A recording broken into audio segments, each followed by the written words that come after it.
Lors du rassemblement de la manifestation du 5 février 2019, organisée à l'appel des syndicats, nous rencontrons Joëlle Moreau, porte-parole d'AC Gironde. Elle nous explique sur le grand débat Macron. Les associations de chômeurs ont-elles leur place dans ce grand débat? Voici sa réponse. Donne-nous quelques mots sur la situation des chômeurs, un petit peu où en sont les... Écoute, en fonction des derniers chiffres donc de janvier, là, de fin janvier, il y a toujours 6 millions de chômeurs en France, donc les chiffres ne baissent pas, contrairement à ce que le gouvernement veut faire croire. Et puis, il y a toujours un volant de 300 000 à 400 000 personnes qui sont sorties des chiffres. Voilà. Et là, on est en attente de la renégociation de la convention d'assurance chômage, où on sait bien évidemment que ça va laminer les droits des demandeurs d'emploi. Sachez entre autres que les propositions du patronat, c'est de ne plus indemniser un jour par mois. C'est-à-dire qu'on vous indemnisera du 1er au 30, mais le 31, vous ne serez pas indemnisé. Voilà. Donc c'est une façon de voler les droits. Entre autres, parce qu'il y a d'autres petites choses qui sont en train de se négocier, qui seront absolument pas bons pour les demandeurs d'emploi et pour les allocataires du chômage. Voilà. Et puis, vous avez vu le plan pauvreté le 13 septembre, où effectivement, Macron annonce des choses sans augmenter les minima sociaux, alors que les gens, aujourd'hui, en France, avec les minima sociaux, sont en train de crever la dalle. Voilà. Alors, c'est peut-être fort de dire crever la dalle, mais c'est quand même une réalité, parce que quand on vit avec 498 € par mois, eh ben, on ne vit pas, on survit. C'est même pas, voilà, ça ne permet plus de vivre tellement le coût de la vie a augmenté. Et puis, enfin, vous avez le décret du 28 décembre 2018, suite à la loi de la liberté de choix de son avenir professionnel.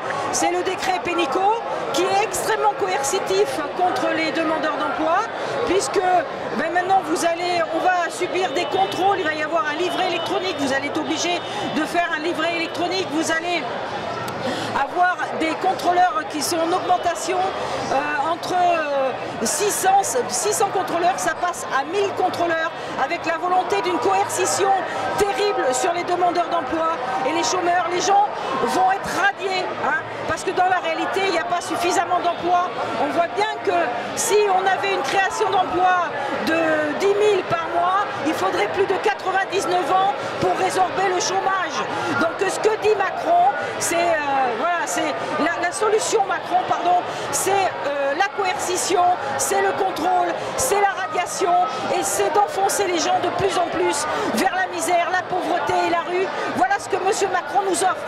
Et c'est pour ça qu'au niveau d'AC, aujourd'hui, face au mouvement des Gilets jaunes, qui est puissant, nous sommes en soutien des Gilets jaunes. On fait ce qu'on peut, nous, les organisations de chômeurs, parce que nous ne sommes pas forts, entre guillemets, mais on soutient les Gilets jaunes, on les comprend aujourd'hui.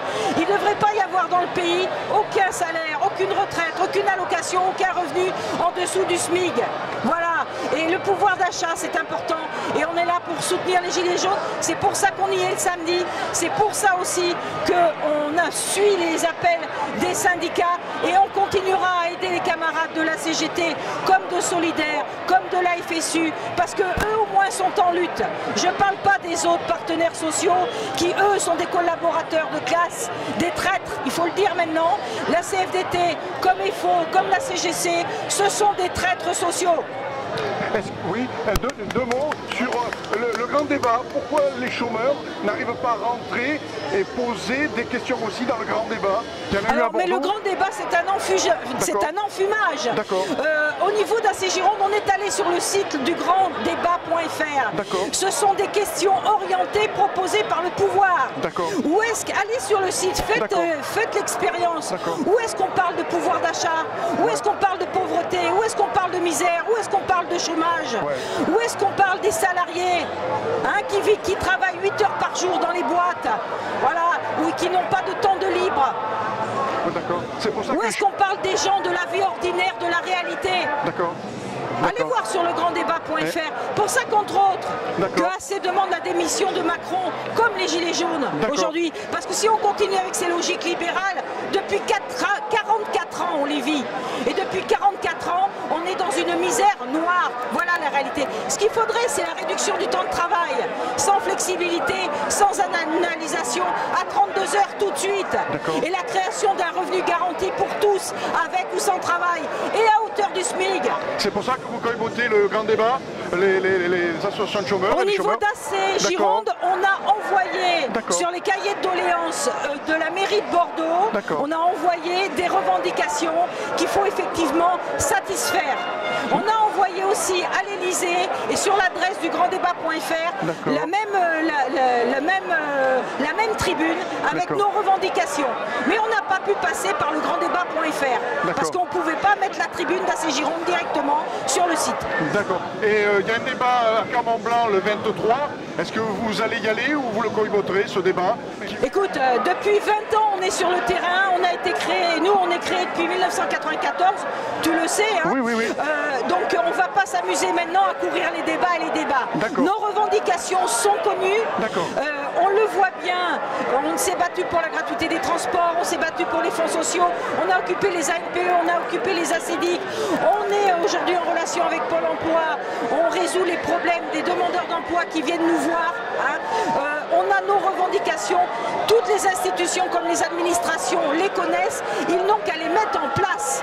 Et je le dis encore une fois, Jacques, la première solution des solutions, c'est une réduction du temps de travail à 32 heures avec une répartition des richesses pour que tout le monde puisse vivre correctement.